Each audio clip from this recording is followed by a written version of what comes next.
Nang ninais ng Panginoong Hesus na iligtas tayo sa ating mga kasalanan, nagbayad siya. Ang bayad ng Panginoong Hesus, ang kanyang sariling dugo, ang kanyang sariling buhay. Lahat ng transaction may bayad. Madalas hindi cash, pero may bayad. Everything has a price. What you want, you buy. You pay for. Often the price is prohibitive. That's why many people refuse to pay the price and not be able to get what they really want. Ang ligaya, ang langit, may halaga din. Ang tanong, mga kapatid, magkano ang langit mo?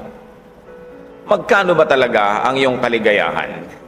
Panginoon, salamat sapagkat kayo na mismo ang nagpakita sa amin ng halaga ng pagbabayad ng tama. Nang ang iyong anak na si Jesus ay nagbayad ng kanyang dugo, ng kanyang buhay, para sa kaligayahan ng kaligtasan na aming tinatamasa at inyong hinangad para sa amin. Turuan mo kaming suriin ng buhay, suriin ang mga bagay na mahalaga sa amin, at suriin din ang kahandaan namin na magbayad ng tamang halaga para yung pinahahalagahan namin at mahal sa amin ay aming makamit. Forgive us our sins, O God. Cleanse us. May you minister to our hearts. Empower us to understand you, to hold your hand, to look at your face, to hear your voice. Give us your peace so that we might give you full attention, O God. Nawa sa iyong pagtuturo sa amin ngayon, mahango kami sa maraming kalikuan, kamalian at kasakitan, at ang lakas ng iyong Espiritu mapa sa amin. Protect us from all harm, from all works of evil men and evil spirits. May your strength and your wisdom be ours. In the name of Jesus Christ, our Lord, your Son, we pray. Matthew 13:44-46. The kingdom of heaven is like treasure hidden in a field. When a man found it, he hid it again, and then in his joy went and sold all he had and bought that field. So ang pinag-uusapan na naman yung kingdom of heaven. At by now, nalinaw na natin mga kapatid na at least merong dalawang uri ng kaharian ng Diyos o langit o kingdom of heaven na pinag-uusapan pag binabanggit ito. Isa yung karaniwan at ating minimithi, yung kalangitan, yung buhay na walang hanggan, yung paraiso sa kabilang buhay pag tayo ay humarap na sa Panginoon at namatay ng ating katawan. At meron din tayong nalinaw na isa pang kingdom of heaven, isang kaharian ng Diyos, isang langit na hindi dun sa kabilang buhay, kundi dito sa lupa. Yung takbo ng isip, pamumuhay na malalangit, payapa, may kagalakan, ay isang uri ng langit. At ngayon, susiriin natin kung anong uri ng langit ang tinutukoy dito. Pero sa kwentong ito ng Panginoon, ang kaharian daw ng langit o ang paghahari ng Diyos sa puso ng isang tao ay parang isang kayamanang nakabaon sa lupa. Kaya yung isang taong gustong bumili ng lupa, nakita niya na nakabaon dun yung kayamanan na hinahanap niya at pinahahalagahan. Nung makita daw niya, itinabunan niya muli. Nag-ipon siya, kinuha niya lahat ng pwede niyang perang ipambayad, binili niya yung bukid na yon para mapasa kanya yung nakabaon doon. Ibig sabihin, lahat-lahat ng kanyang ari-arian ay handa niyang ibayad para sa isang mas mahalagang pag-aari, at yun ay ang kaharian ng Diyos. Verse 45, again, the kingdom of heaven is like a merchant looking for fine pearls. When he found one of great value, he went away and sold everything he had and bought it. Isa pang pangalawang katulad din na kwento na iba lang ng kaunti ang detalye. Ang kaharian daw ng Diyos, ang langit o ang paghahari ng Diyos sa ating puso ay parang isang negosyante ng perlas. Nung nakita niya talaga yung perlas na pinakamahalaga sa kanya, pinakamaganda at pinakagusto niya, ibinenta niya ang lahat ng kanyang ari-arian, maging ang kanyang mga iba't mamunting mga perlas, para makaipon siya at mabili niya yung tunay na mahalaga sa kanya. Ano ang kahulugan niyan sa atin? First of all, let's review the usual heaven that we know, that we commonly believe in. This is the heaven which means eternal life, paradise, or salvation. At totoo naman mga kapatid, this heaven is worth all your earthly treasures. Walang mahal para maibayad kung kailangan para sa ating kaligtasan. Bagamat hindi naman binabayaran talaga ang kaligtasan, dahil ang Panginoong Hesus ang nagbayad, pero may binabayad ka rin. Kailangan kumisa magpalit ka ng pananaw, magpalit ka ng lifestyle, kumisa nag-iiba ka pa nga ng religious affiliation para lalong mapalapit ka doon sa gusto mong lapitan. May mga binibitawan ka kumisang relasyon, may tinatanggap ka mga pananagutan dahil kay anak ka na ng Diyos, may bayad. Matthew 6:20, but store up for yourselves treasures in heaven. So maaari kang magbayad dito sa kabila na iipon sa langit. Kung yung langit na kabilang buhay ang ating tinutukoy. Matthew 19:21, Jesus answered, if you want to be perfect, go, sell your possessions and give to the poor, and you will have treasure in heaven. Isa na namang halimbawa na kung ang ating pagtutuunan ng pansin ay yung langit na nasa kabilang buhay, ang mga paggawa ng kabutihan dito sa lupang ito ay merong ani doon sa kabila. Matthew 16:26, what good will it be for a man if he gains the whole world yet forfeits his soul? Or what can a man give in exchange for his soul? Ano daw ang mapapala ng isang taong naging kanya ang buong daigdig pero ang kanyang kaluluwa nawala? Hindi kanya napunta sa masama. Ano naman daw kaya ang hindi ibabayad ng tao para sa ikabubuti ng kanyang kaluluwa, lalo doon sa kabilang buhay? Lahat-lahat ng ito, isa lang ang tinutukoy, pati yung buhay sa kabila, may bayad yun. Si Jesus kasama natin nagbayad, pinakamalaki ang bayad niya, pero may bayad ka rin. Hindi pwedeng libre. Pay for that heaven, no matter what the cost. That is the message. Kung yun ang magbibigay sa'yo ng buhay na walang hanggan, dapat wala kang alinlangan, kahit anong isakripisyo mo, kahit anong ipalit mo, magkaroon ka lang nun. Matthew 10:39, whoever loses his life for my sake will find it. Now, this is an extreme payment that many people in the history of the church were willing to pay. Sabi, kung sino man daw ang ibibigay ang kanyang buhay para sa Panginoong Hesus, ay lalo niyang matatagpuan ang buhay na yon matapos niyang sandali ang ibigay o kaya ay bitawan. Bumabalik din, ibinabalik din ng Diyos. Kaya si Pedro at ang kanyang mga kasama, ano ang sabi niya sa Panginoon? Matthew 19:27, Peter answered him, we have left everything to follow you. Iniwan na nila lahat-lahat, kung ano man yung iiwan nila para sumunod lang kay Jesus. That is the usual heaven that we aspire for in the next life. What about the other heaven? The heaven here and now. At yan ang ating tinalakay nung nakaraang linggo. Luke 17:21, the kingdom of God is within you. May isa pa palang kaharian ng Diyos, may isa pang langit na tinutukoy, yung nasa puso ng tao. Hindi yung lugar na pupuntahan pag namatay ka sa Panginoon, kundi yung lugar ng Panginoon sa puso mo ngayon pa lang ay kaharian din niya. At sabi ni Jesus, that heaven in you. Nasa sayo yon. The heaven in your heart, the heaven on earth, which can be equivalent to a heavenly feeling here and now. Yung sa iyong pangdama, sa iyong pag-iisip, panatag ka, masaya ka, ikaw ay tahimik, yun ang langit sa lupa. Your love, your joy, your peace, your happiness. Now, that is your heaven now. What is your heaven? What are your heavens? May nagsasabi, makatanggap lang ako ng text mula dun sa gusto ko, heaven. Meron naman, pag kumakain ng masarap, sabi, heaven.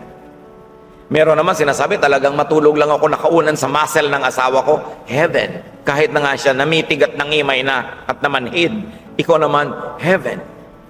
Meron naman, pag maraming savings, sasabi nila, heaven.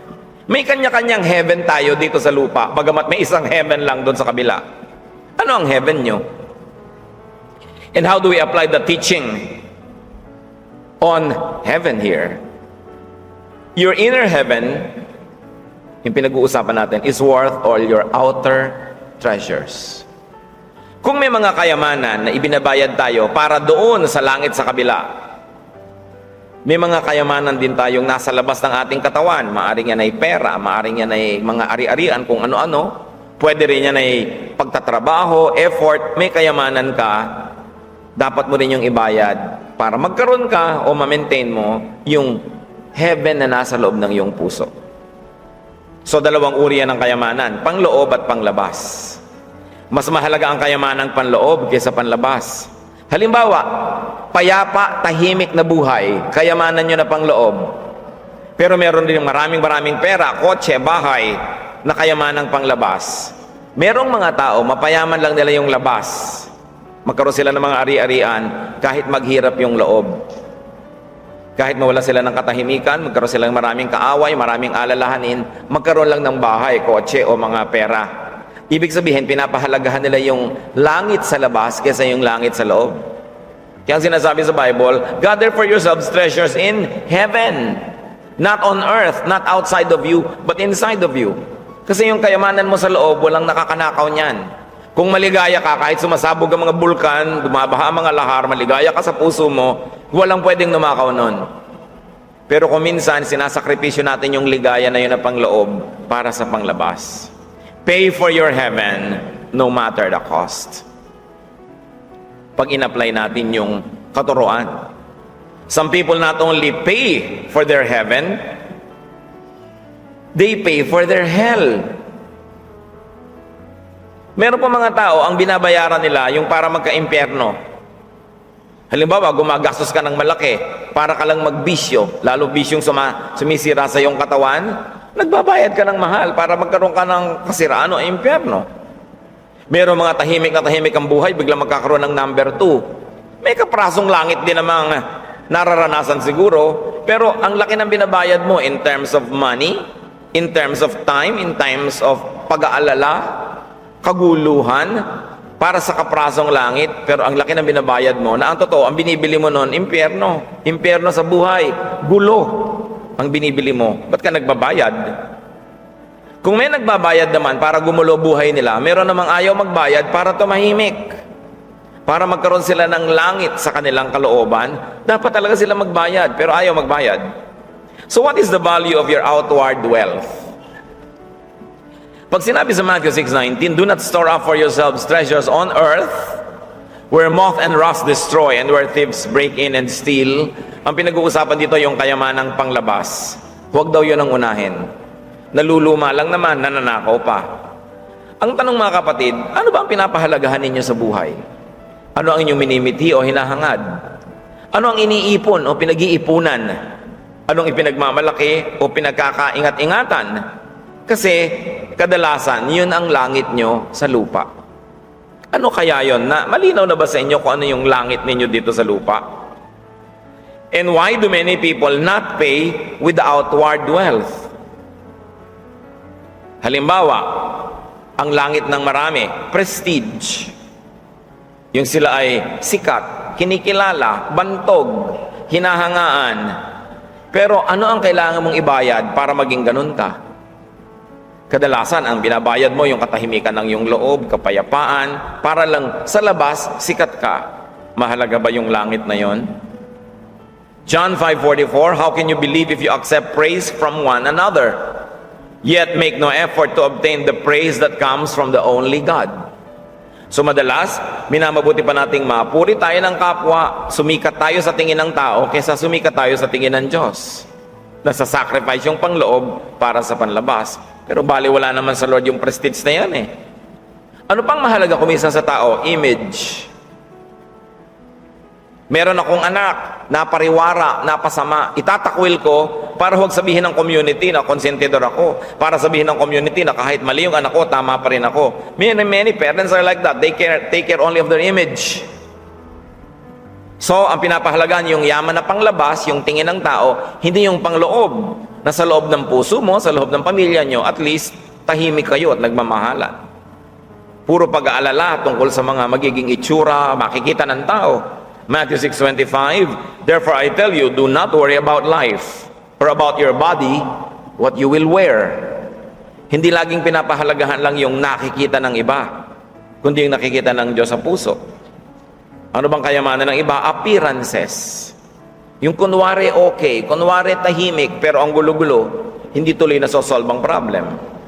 Galatians 2:6, God does not judge by external appearance. And 1 Samuel 16:7, the Lord does not look at the things man looks at. Man looks at the outward appearance, but the Lord looks at the heart. So yun yung sinasabi na, yung kingdom niya sa loob, yun ang mahalaga, hindi yung nasa labas lang. Walang kwenta sa Panginoon yan, kahit na sa tingin ng iba, sikat ka, ang ganda-ganda mo, pero ang gulo sa loob. Ano pa ang mga outward wealth natin? Things. Mga ari-arian. Ambition. Outward yan. Na kadalasan, hindi bali nang dumumi ang kaluluwa, masira ang relasyon sa Diyos, marating lang yung ambisyon. Panglabas, ang ibinabayad yung pangloob. Matthew 16:26, what good will it be for a man if he gains the whole world, yet forfeits his soul? Ano nga naman ang katuturan? Na ang buong mundo sa iyo, pero yung kaluluwa mo kay Satanas. Ang pinakamahirap na tao ay yung taong ang kaluluwa niya, iba ang mayari. Hindi siya at hindi ang Diyos. What will you not pay for your inner heaven?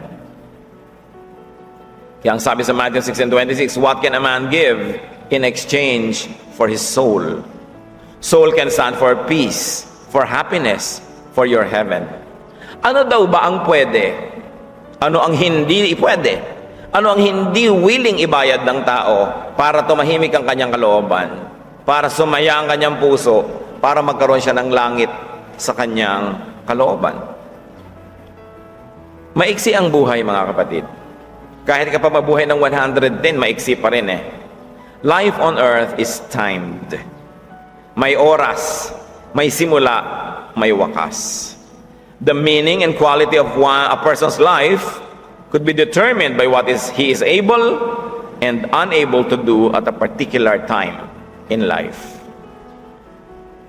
Yung ganda, yung sarap, yung halaga, yung kahulugan ng buhay ng tao, nakikita yon kung anong nagagawa niya sa tamang oras na dapat niyang gawin at anong hindi niya nagagawa na dapat sana'y nagagawa niya. May oras ang lahat. Anong sabi ng Ecclesiastes 3:1-8? There is a time for everything, a season for every activity under heaven. Malinaw yan. Lahat ng itinakda ng Diyos na gagawin ng tao, may tamang oras. A time to be born, a time to plant. Paano kung time mo na to be born, hindi ka na ipapanganak? Di ba mahirap yun? Panahon para magtanim ka, hindi ka nagtatanim. So sa panahon ng anihan, di ka aani. There's a time to heal, a time to build, a time to laugh, a time to dance, a time to gather, a time to embrace, a time to search, a time to keep, a time to mend, a time to speak, a time to love, a time for peace. This is heaven. Or these are many heavens. When you're able to be born, to plant, to heal, to build, to laugh, to dance, to gather what you like to gather, to embrace, langit yon. Di ba langit na pag may taong gusto mong yakapin, pwede mong yakapin, may karapatan ka't may laya kang yumakap? Isang uri ng langit. There is a time for heaven on earth. But the sad thing is that many people miss, forfeit, and waste the chance for heaven because of their unwillingness to pay. Marami dapat tayong kaligayahan, marami tayong kabuluhan, marami tayong kasiyahan, pero hindi natin nalalasap kasi ayaw nating magbayad. Kaya ang tanong nga magkano ba ang langit mo? What should you pay for your inner heaven? For instance, what should you pay to be born? What should you pay to be born again? Ang mga born again Christians may ibinayad din, kahit si Jesus ang malaki ang ibinayad. What will you pay for you to have a new career? A new beginning?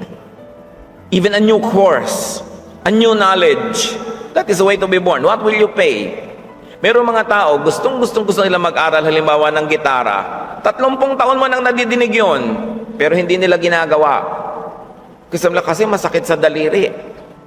Kasi wala akong oras. Meron yan pag gusto mo. Every willing heart will find a reason. Every unwilling heart will find an excuse. That is the way to be born. To be born again, to be reinvented. What will it take for you to be reinvented? May bayad. So aasam-asam ka na lang, ayaw mo kasi magbayad. What would you pay to be able to plant, to invest? Gusto mong i-pursue, maganda yata ang vibration ko with this person. Pwede kong maging kaibigan o pwede kong maging kaibigan. Pero willing ka ba magtanim? Niyayaya ka magkape, ayaw mo sumama dahil baka ikaw magbayad. So ayaw mo magplant, di ba? So hindi ka harvest kasi hindi ka nagplant. Although hindi lahat ng nagplant nag-harvest. Willing ka dapat mag-risk. What would you pay, brothers and sisters, to heal? Minsan, physical healing. May sakit ka. Halimbawa, ang tagal-tagal mo ng bungi. Ngayon, gusto mong gumawa, maglagay ng pustisong umiilaw o glow in the dark. Pero ayaw mo magbayad. Pero nakakababayad ka naman ng mga load ng telepono kung ano-ano. Kasi hindi ka willing, you will never heal there. Sa mga relasyon, mga kapatid. You want to heal. Meron kang kaaway, meron kang kagalit, may sugat ang inyong mga damdamin. What should you pay to heal? Willing ka bang pumunta sa kanya at magdala ka ng buto ng kalabasa? Uubusin nyo isang sakong buto ng kalabasa. So, bago maubos yun, nagkabati na kayo. Pero willing ka ba na magpakumbaba?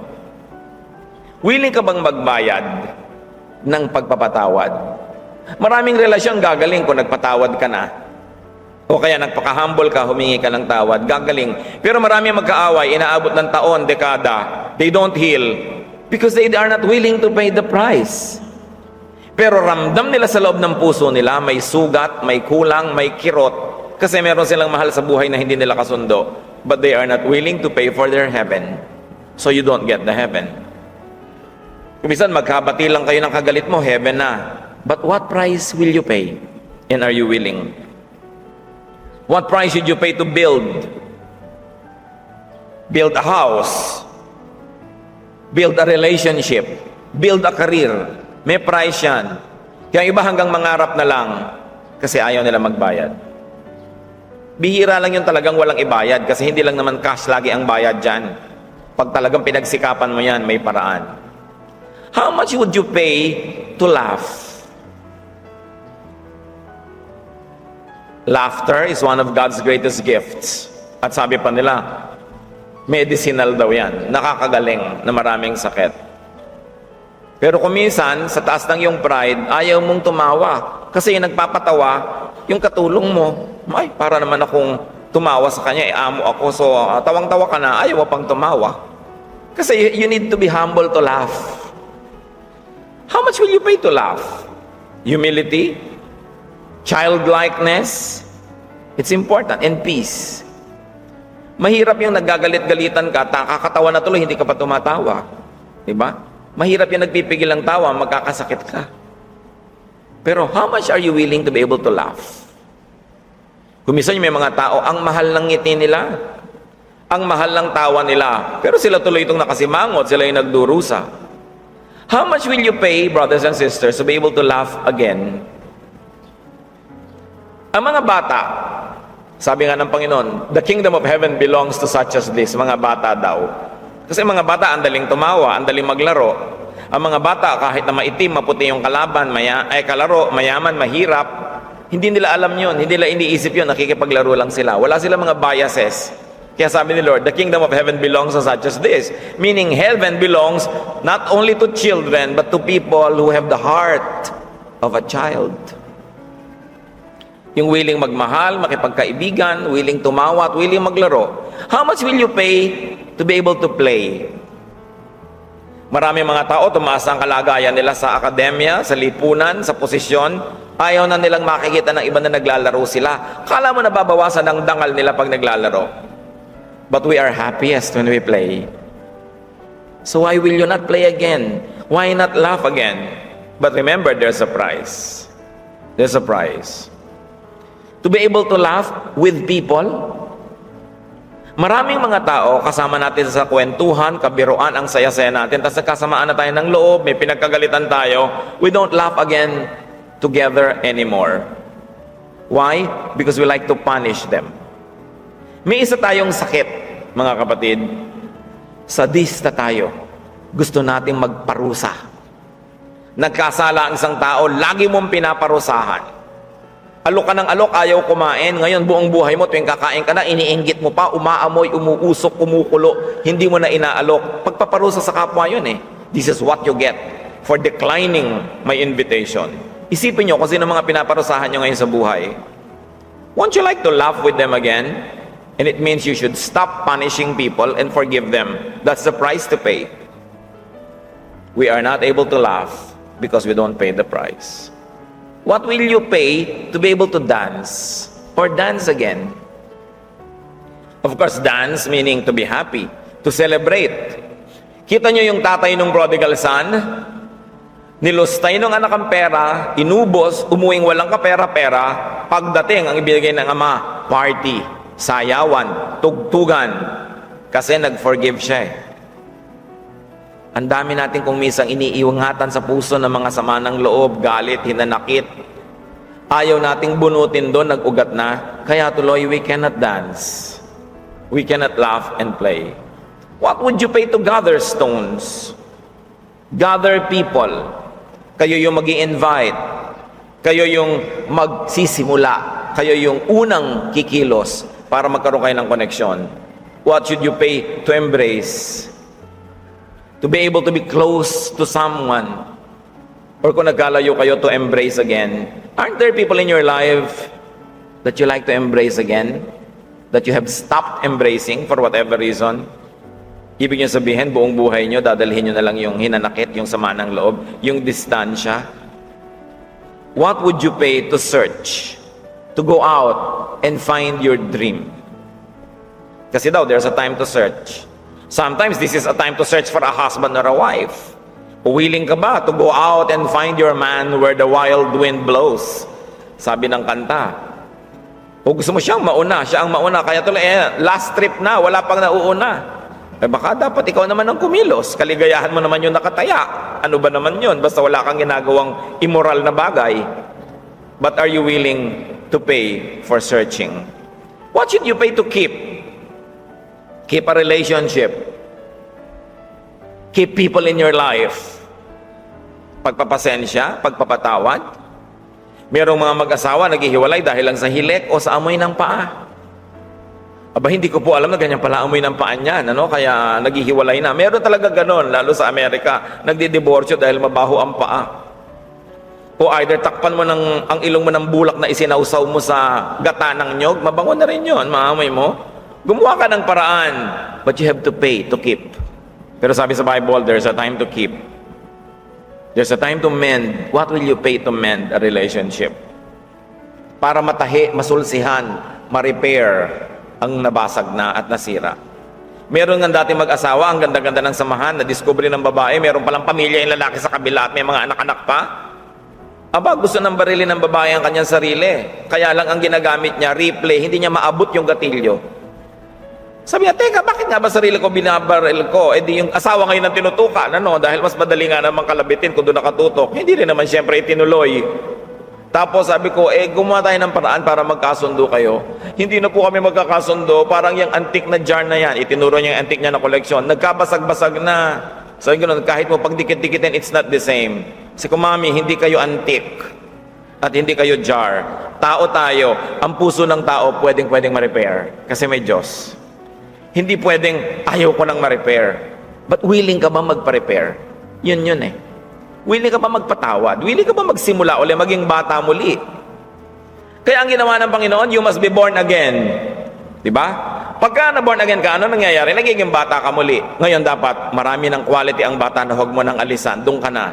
Yung mapagpatawad, palatawa, mapalaro.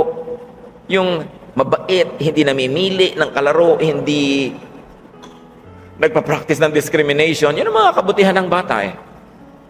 What are you willing to pay to speak? Sometimes may gustong-gusto kang sabihin. Sama ng loob mo. Hinanakit mo. Magsalita ka. May bayad yon. Kung minsan mapapagalitan ka. Kung minsan disapproval. But are you willing to pay to speak? You should be willing. Especially kung yun ang heaven mo, na i-release mo yung gusto mong sabihin. How much should you pay to love? Mahal umibig, mahal magmahal, kaya nga yan ay mahal. Kasi mahal.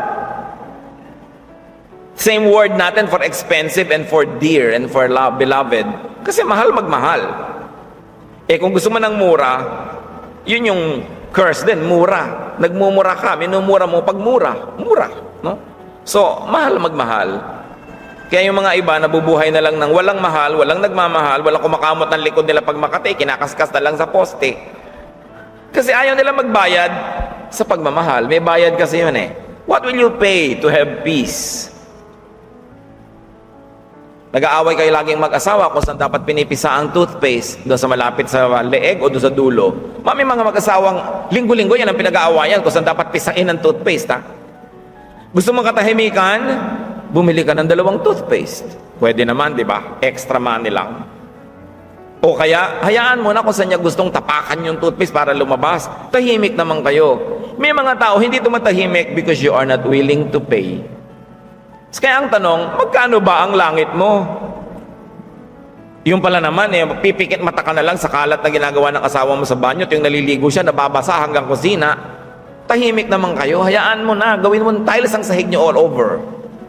Lagyan mo ng mga tungtungan na plastic para hindi ka madulas. Tahimik kayo. There's a price. Pag kayo mag-asawa, mag-ina, magkapatid, ang tagal na hindi pa kayo magkasundo, pareho kayong kuripot. Nobody likes to pay. May kayo kasing dapat ibayad para tumahimik. Isan magbulag-bulagan ka, tanggapin mo na lang. Yun na. Meron akong kausap na bagong kasal, after a few months, ang hirap pala. Sabi gano'n, yung asawa ko, kaya niyong sundan sa buong bahay sa dami ng kalat na iniiwan niya. So, ayaw mo nun, hindi siya mawawala. Masusundan mo kahit saan. Sabi ka, anong natutunan mo?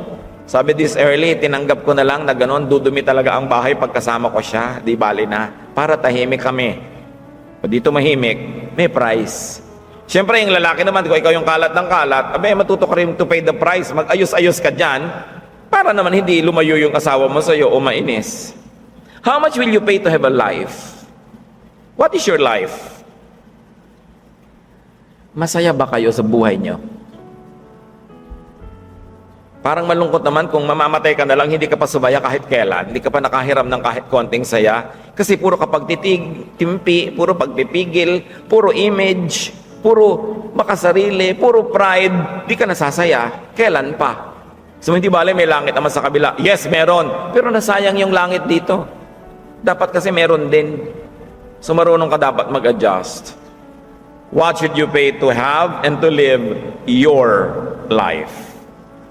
Nakakalungkot kasi mga kapatid, marami sa atin, hindi tayo nabubuhay ng buhay natin. Nabubuhay tayo para sa ating audience.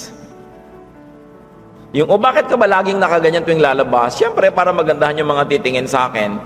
Kung pagod na pagod ka ng kakakabit ng kilay, pwede namang wala kang kilay, lumabas ng bahay, di masaya ka. Ano ngayon kung wala kang kilay?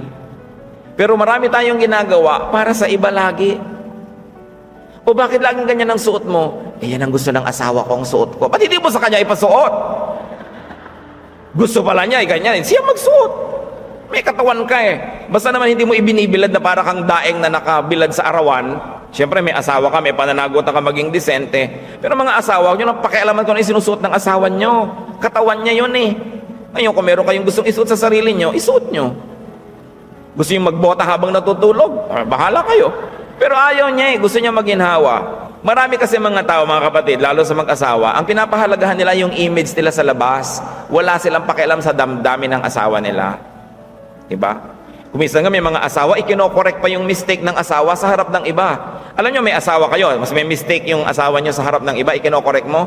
Yabang yun Gusto nyo lang patunayan sa iba, yung asawa ko hangal, pero ako hindi, alam ko tama, kaya tinuturo ko sa kanya. Pinaparinig ko sa inyo para malaman yung ako, alam ko, siya hindi niya alam. Yun, wala nang ibang dahilan yun. Kasi kung gusto nyo talagang turuan ng asawa nyo, privately, quietly, hindi sa harap ng iba para hindi mapahiya. Tinataas nyo ang sarili nyo, ibinababa nyo siya. Kaya siguro, ayaw niya kayong makasama, huwag kayong magtataka. Kasi mahirap yung kasama na yung buhay niya nilalagay niya sa'yo. Halimbawa, saging ka, tapos gusto ng mangga, ikabit yung sanga niya sa'yo, at doon siya mamunga habang nakakabit siya sa'yo. Di ba saging ka, mangga siya, di mamunga siya as mangga, saging ako ba't ka sa akin mag-graft? And many people graft their lives into others. Maraming parents, ganyan. Hindi naging dentista, pinipilit ang anak maging dentista. Tatay ko nga hindi nakatapos ng agriculture noon. Iba ang pinag-aralan, gusto mag-agriculture. Pinipilit ba naman ako mag-agriculture? Lahat ng kapatid ko, mula panganay, 8 po kami, pinag-agriculture niya, walang natapos dahil wala nang may gusto noon. Nung ako nasabay, paano yan, bunso ka, wala na magiging agriculture sa atin. Sabi ko, Daddy, ba retired na kayo? Baka gusto niyo mag-agriculture. Nagalit sa akin. Gusto pala niya, bakit hindi siya? Ba't ako?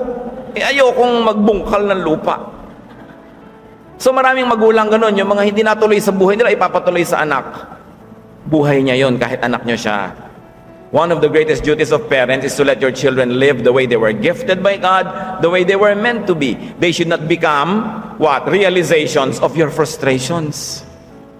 Ecclesiastes 11:8, however many years a man may live, let him enjoy them all. But you will enjoy life only if it is real, only if it is your life. Mag-enjoy ka lang sa buhay kung totoo ka. Ngayon, kung hindi ka totoo, image lang lagi. Yung sasabihin ng iba, nakakulong ka nun. Yung buhay ng iba, inaarte mo sa buhay mo. Sino ang nabubuhay sa katawan mo, kapatid? Meron bang iba? Sinong nabubuhay sa katawan mo? Pag gusto mong higupin yung sopas na binubuhat mo yung tasa, pero gusto ng asawa mo, talagang ginagamit mo yung kutsara na ganyan, ginaganon mo, pero ayaw na ayaw mo, ang totoo, siya yung nabubuhay sa katawan mo. Ba't hindi mo siya pahigupin ng pahigupin sa kutsara na gusto niya? Di ba para siya masyahan? Why do we make people live our lives for us? It's unfair. Sinong nabubuhay sa inyo? Tatay nyo? Marami sa atin, sobrang nadumi na ng magulang, matagal na silang pumayapa, hanggang ngayon, nakatira pa tayo sa anino nila, hindi pa tayo nagiging tayo. Kailan ka palalaya? May mga nabubuhay sa atin, yung nanay pala natin, yung asawa. Yung iba pa nga ang nabubuhay daw sa kanila, si Rizal, si Bonifacio. Abay, nabuhay at namatay na yon. Ikaw, mabuhay ka bilang kung sino ka. Kung hindi ikaw ang mabubuhay sa katawan mo, sino? At kung hindi ka pa mabubuhay ngayon bilang ikaw, kailan pa? Parang UP. Pero ang point, are you real? Totoo ka ba o peke? Kasi habang peke yan, hindi ka sasayad sa lupa, hindi ka talaga sasaya. Ang problema, lumilipas ang panahon. Ilang taon, ilang dekada na pumayag ka na iba yung nabubuhay sa katawan mo. You must reclaim your life and you must regain and have your heaven on earth. And that heaven can be had when you live according to God's design for you, when you are true to yourself, and when you are willing to pay the price to be true to yourself. What do you keep that you do not really need? Minsan you have a job that you don't really want, kasi mas malaki ang bayad, pero may mas gusto ka, mas maliit ang bayad. Pumili ka, ano ba talagang gusto mo? Mabuhay lang para kumita at maghanap buhay? O mabuhay ka sa paraang ikaliligaya mo kahit konti lang yung pera? Pag marami ka namang kinita, bibilangin lang mga kamag-anak mo yan tutulungan ka nilang gumastos, ang ending wala rin Pero ikaw yung hindi masaya. What do you really keep that you don't need? Like an image, a pressure in life. Dapat tayo na nasa Panginoon, hindi lang tayo napalaya sa impyerno sa kabilang buhay. Dapat napalaya na rin tayo sa impyerno ngayon. At impyerno na lagi kang may image. Kunwari mayaman ka, hindi naman.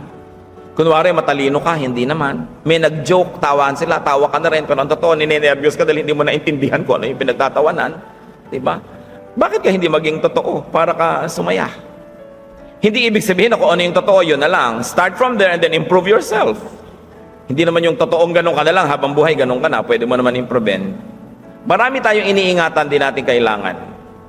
Parang bato na nasa loob ng sapatos mo, naglalakad ka, ang sakit, ba't di mo itapon? Hindi mo kailangan What do you keep that you don't really want in life? But to throw that away, what will it cost you? May bayad din eh. Gusto mong tanggalin ang isang bahagi ng buhay mo na ayaw mo naman talaga? May bayad yun. Willing ka ba? And then the other question is, what do you really want? What is your real heaven that you do not have, that you do not enjoy? How much will it cost you? Are you willing to pay so that it will be yours? Search for the treasure that you really value, and when you find it, pay everything you have for it. Yun yung isa sa mga practical lessons nung kwento ng Panginoon. Yung negosyante ng alahas, nung nakakita ng mahalaga sa kanyang perlas, lahat ng iba niyang mga hiyas, ibinenta niya para ma-afford niyang bayaran yung gusto niya. Ano ba talaga ang gusto niyo sa buhay? Pwede niyo namang ibayad yung lahat ng iba na mahalaga pero hindi pinakamahalaga para magkaroon kayo nun. Bakit? Minsan lang kayo mabuhay sa mundong ito. Dapat niyo yung makamit. Dapat niyong maramdaman yung langit na yun, na natupad ang gusto niyong matupad, nayakap niyo ang gusto niyong mayakap, nakain niyo ang gusto niyong kainin, nagawa niyo ang gustong gawin, basta hindi labag sa kalooban ng Diyos. This is the pearl of great value. Siyempre, unang-una, Diyos yun, salvation yun. Ibayad niyo whatever it takes to have God in your life and to be saved. And then think not only of heaven in the future, but also heaven now. Huwag kayong magpalito. Huwag kayong pumayag na lituhin kayo ng mga pang-araw-araw na trabaho, pagkaabala, mga pangangailangan, mga emergencies that urgent matter. Huwag kayong malito kung ano talaga yung mahalaga sa inyo. Many really important things are not urgent. That's why we neglect them. But many urgent things are not really important. They are just urgent. And we suffer under the tyranny of the urgent. Lagi nating inuuna yung nagmamadali, kahit hindi naman talaga yun ang mahalaga. And there is nothing more bitter or vain than a person advanced in years, possessed by regrets. Dahil hindi na niya magagawa pa yung ninais niyang gawin dahil nilampasan na siya ng panahon. Mahalaga yan. Huwag sayangin ang buhay. Live your life to the full, in accordance with how God made you, in accordance with how God calls you. Yun ang langit mo sa lupa. Yung maging ikaw ayon sa disenyo ng Diyos. Yung nasong ka sa tamang kalalagyan, sa tamang lugar, sa tamang papel. Sabi ng Panginoong Jesus, John 10:10, I came that they may have life and have it to the full. Ano ang magiging buhay mo? Ano ang magiging sayo? Ano ang pwede mong makuha sa mundong ito? Yun lang handa kang bayaran para mapasayo. Dapat bayaran. May pangarap ka, magbayad ka para matupad yun. May ninahangad ka, magbayad ka. Kaya ang tanong, magkano ang langit mo? Huwag kang maging kuripot. Huwag kang maging duwag. Pay and enjoy your God-designed and God-given life. Magbayad ka at tamasahin mo ang langit mo dito sa buhay. Ama, salamat sapagkat lahat kami binibigyan mo ng langit dito sa lupa. Lahat kami binigyan mo ng lugar sa aming puso kung saan pwede kang manahan, na pag nasisihan ka sa amin ay tatamasa kami ng napakarami mong pagpapala. Ituro mo sa amin ang dapat naming kalagyan. Ituro mo ang dapat naming ibayad para tumahimik ang buhay namin, para magkaroon kami ng kapayapaan, kaligayahan, laro, saya, sigla. Ipakilala mo sa amin ang mga inaalagaan naming hindi naman dapat. Minsan para kami nag-aalaga ng mga ahas at mga salot sa buhay namin, hindi namin kailangan. Give us the courage to throw them away. And give us the courage, O Lord, to chase what you have in store for us. Magbulay-bulay tayo mga kapatid. Sikapin nating alamin at kung alam na natin, magpasya, magkaroon ng lakas ng loob na manindigan at hanapin ang dapat nating kalagyan sa buhay na ito. At tiyakin natin, hindi tayo hadlang sa ating kapwa, lalo sa mga mahal natin sa buhay, sa paghahanap din nila ng langit nila dito sa lupa. Ama, sa pananahimik namin, kausapin niyo po kami at ibunyag niyo rin sa amin kung kami nagiging hadlang na ang mga mahal namin sa buhay maging totoo sa kanilang mga sarili, hanapin ang kalalagyan nila at magkaroon ng ganong ligayang sa iyo nagmumula. Sa katahimikan namin, Ama, kausapin niyo po at turuan kami.